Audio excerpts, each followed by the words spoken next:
Welcome back mga ka-TV. Ang video na tatalakayin natin ngayon ay ang Chapter 55 ng Omniscient Reader's Viewpoint, at kung bago ka lang sa channel ko ay huwag mahiyang mag-like, subscribe o follow at i-click ang notification bell para ma-notify ka sa susunod na video. Paalala, ang video na tatalakayin natin ngayon ay maaaring mag-iba mula sa ilalabas na anime.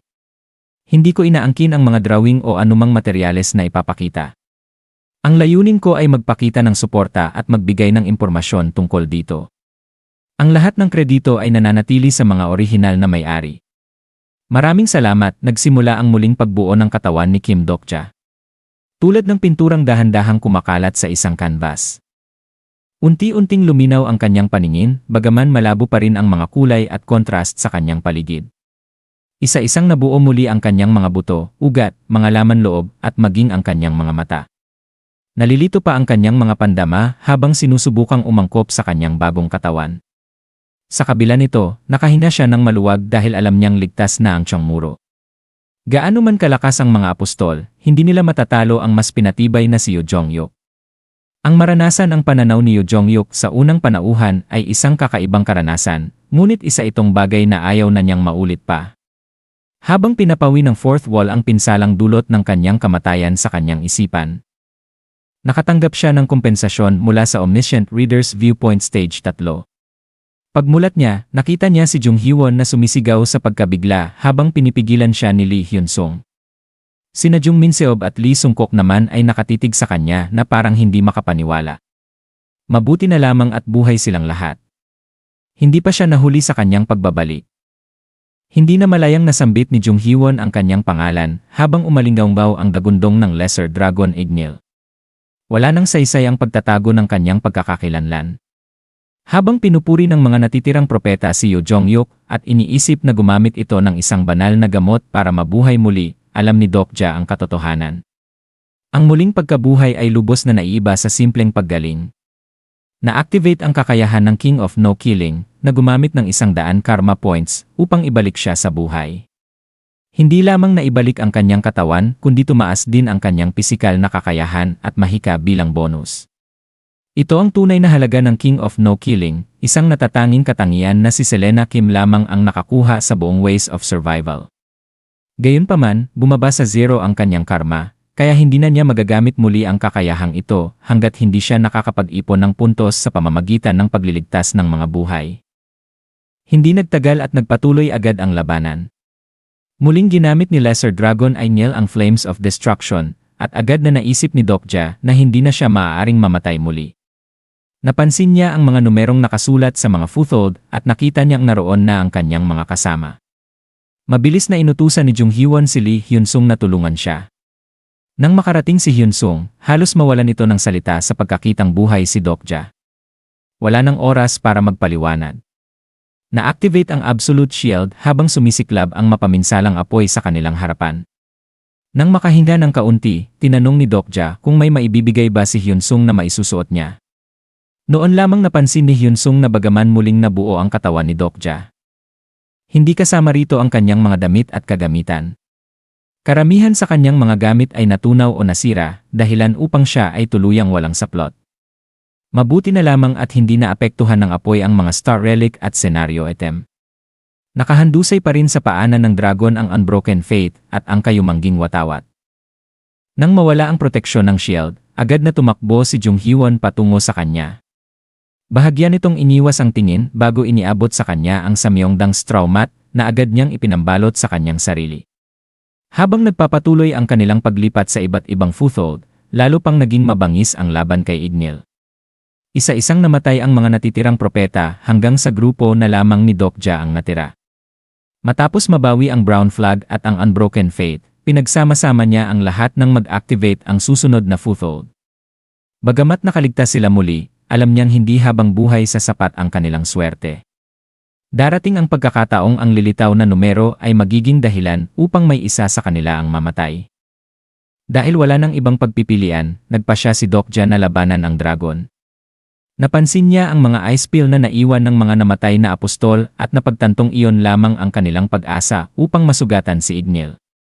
Gumastos siya ng libu-libong coins upang pataasin ang kanyang magic power bago lumunok ng isang ice pill. Dahil dito, nagkaroon siya ng pansamantalang ice attribute na magbibigay ng dagdag na pinsala laban sa Fire Dragon. Gayunman, kailangan pa rin niya ng isang paraan upang magbigay ng mapagpasyang suntok. Habang nag-isip siya, dumating ang gantimpala mula sa Omniscient Reader's viewpoint. Dahil naranasan niya ang pananaw ng pangunahing tauhan, pinahintulutan siyang makakuha ng isa sa mga kakayahan ni Yu Jongyuk.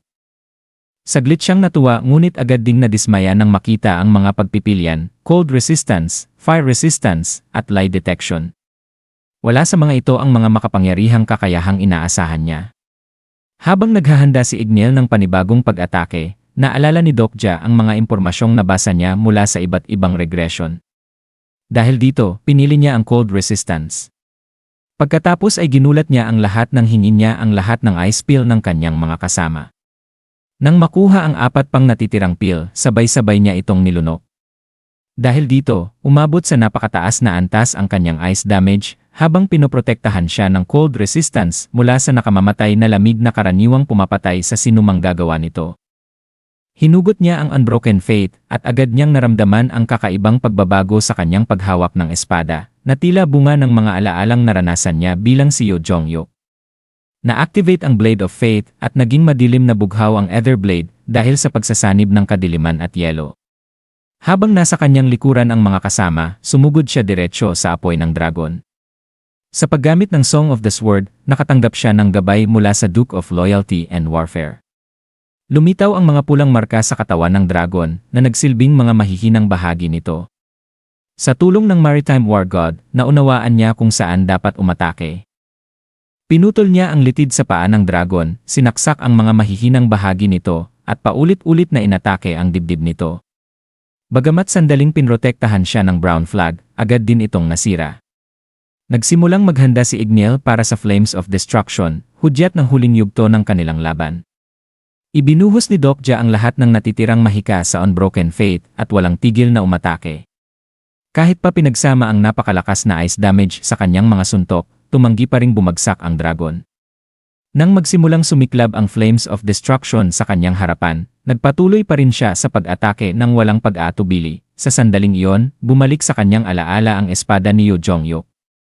Ang kanyang espada ay tahimik, hindi nakikita, at lubhang tumpak. Mahigpit na hinawakan ni Dokja ang kanyang sandata at sinubukang gayahin kahit kaunting bahagi lamang ng maalamat na ataking iyon. Biglang may sumabog. Tumalsik ang dugo sa kanyang paningin habang nagkalat sa hangin ang mga piraso ng laman ng dragon. Matapos gumulong sa nagbabagang alikabok at mga labi, pilit siyang tumayo muli. Sa kanyang pagtataka, tuluyan nang nawala ang Flames of Destruction. Tahimik siyang tinitigan ni Lesser Dragon Ignil bago ito dahan-dahang bumagsak, na natiling nakabaon ang Unbroken Faith sa puso ng dragon. Sunod-sunod na lumitaw ang mga mensahe ng sistema. Siya ang kauna-unahang tao na nakapatay sa kalamidad na kilala bilang Lesser Dragon Ignil at siya rin ang unang nag-ambag sa pagkumpleto ng 5th main scenario. Nakamit niya ang isang imposibleng tagumpay. Dahil sa matinding pagod, bumagsak siya sa lupa at halos hindi makahinga. Isa itong napakapanganib na pagsubok at muntik na naman niyang ikamatay.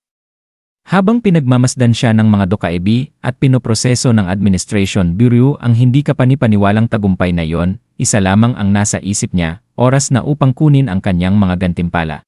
At iyon na para sa kabanata ngayong araw. Talagang nagiging mas interesante na ang mga pangyayari, at siguradong magiging sobrang intense ang susunod na episode. Kung fan ka ng series na ito o ng iba pang anime tulad ng Solo Leveling, Omniscient Reader's Viewpoint, o The Beginning After the End, naglagay ako ng ilang anime figures at merchandise sa description. Makikita mo roon ang mga character figures, collectibles, at anime-themed items kung gusto mong suportahan ang channel o bumuo ng sarili mong anime setup. Maraming salamat sa panonood at magkita-kita tayo sa susunod.